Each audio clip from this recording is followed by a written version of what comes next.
La plupart des acheteurs font l'erreur de commencer par les sites d'annonces. Ils flânent, ils rêvent.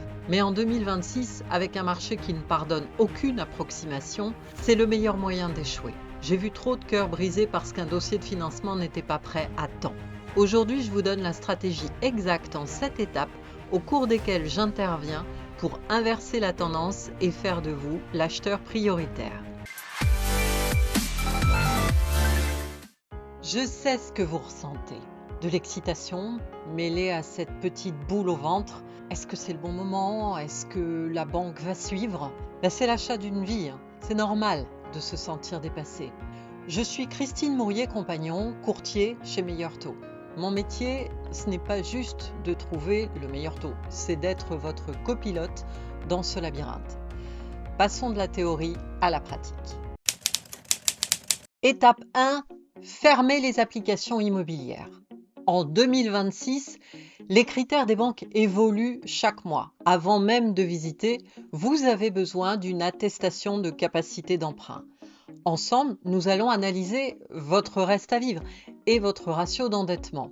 On ne se base pas sur une simulation qui est vieille de 6 mois, mais sur la réalité du marché actuel. L'idée, c'est de savoir ce que vous pouvez emprunter, mais surtout ce que vous voulez réellement rembourser sereinement. Montrez votre attestation Meilleur Taux dès le premier contact avec l'agent immobilier. Pour lui, du coup, vous n'êtes plus un touriste, vous êtes un acheteur certifié. C'est un levier de négociation qui est énorme sur le prix de vente. Pendant que vous vérifiez le DPE ou les taxes locales, moi je reste en veille pour ajuster vos chiffres au centime près à la moindre demande. Quand vous faites une offre, elle doit être écrite et verrouillée. On y joint votre attestation pour prouver votre solidité et une simulation. Mais surtout, on intègre la clause suspensive de financement. Ça, c'est votre bouclier.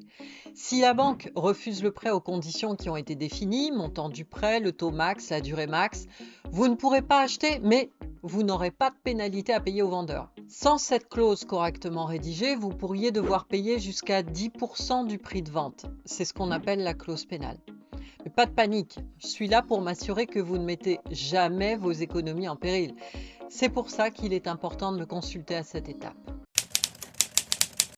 L'offre est acceptée, bravo, vous signez le compromis.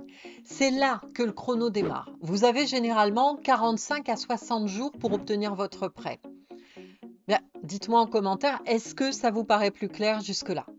Alors, si nous avons fait l'étape numéro 1 ensemble, votre dossier il est déjà prêt à 90%, donc pas de panique sur les délais.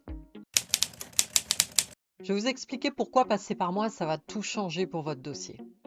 D'abord, le poids d'un partenaire historique. Pourquoi est-ce que les banques m'écoutent? Parce qu'avec Meilleur Taux, je suis un partenaire de confiance et un apporteur d'affaires qui est majeur pour elles. Là où vous êtes un client isolé, moi, je représente un flux de dossiers qualifiés. Ça me permet d'obtenir des circuits de décision plus rapides et des conditions que vous n'auriez jamais tout seul en poussant la porte d'une agence. Ma première action est souvent de négocier avec votre propre banque. Mais attention, si vous y allez seul et qu'ils sentent que vous n'avez pas de comparatif sérieux, ils ne feront aucun effort. En passant par moi, ils savent que le risque de vous voir partir est réel. C'est ce levier psychologique qui les force à vous proposer leur meilleure offre, tout simplement pour pouvoir vous garder. Une recherche de prêt, c'est des dizaines d'heures au téléphone, des relances incessantes auprès des conseillers et une gestion administrative, croyez-moi, épuisante. Moi, je prends tout ça sur mes épaules. Mon métier, c'est de harceler les banques pour vous, afin que vous n'ayez finalement plus qu'à choisir l'offre finale. La banque envoie l'offre officielle, généralement directement sur votre application bancaire. Et là, la loi vous impose un délai de réflexion de 10 jours. Vous ne pourrez réellement signer qu'au 11e jour votre acceptation. On va vérifier ensemble que tout correspond exactement à ce qu'on a négocié. Une fois que c'est signé, l'argent, quelque part, il est réservé et votre rêve commence à devenir concret. Alors, c'est le moment de choisir l'assurance multirisque habitation. Le notaire vous demandera une attestation d'assurance pour le jour de la signature. Généralement, au moins la première année, ce sera le contrat d'assurance de la banque. Oui, c'est une des contreparties qu'elles attendent toutes pour accepter de vous financer, en plus de la domiciliation de vos revenus, bien sûr. Ça y est, c'est le jour J, vous allez signer l'acte authentique chez le notaire qui vous rendra officiellement propriétaire. Alors de mon côté, j'aurais déjà vérifié que votre notaire a bien reçu l'argent de la banque. Ça évite les mauvaises surprises de dernière minute. Il vous reste à vous une étape cruciale, la dernière visite de contrôle du bien que vous achetez. 1 heure avant, 2 heures avant, allez vérifier que tout est en ordre. Pas de fuite, les compteurs sont relevés. Ensuite, direction chez le notaire pour la signature de l'acte et les clés sont à vous. Acheter ne doit pas être un traumatisme, mais le début d'une aventure. Si vous prévoyez d'acheter dans les 6 à 12 prochains mois, n'attendez pas. J'ai libéré quelques créneaux pour cette semaine pour une consultation stratégique gratuite de 30 minutes. On définit votre budget ensemble pour que vous puissiez visiter avec l'esprit libre.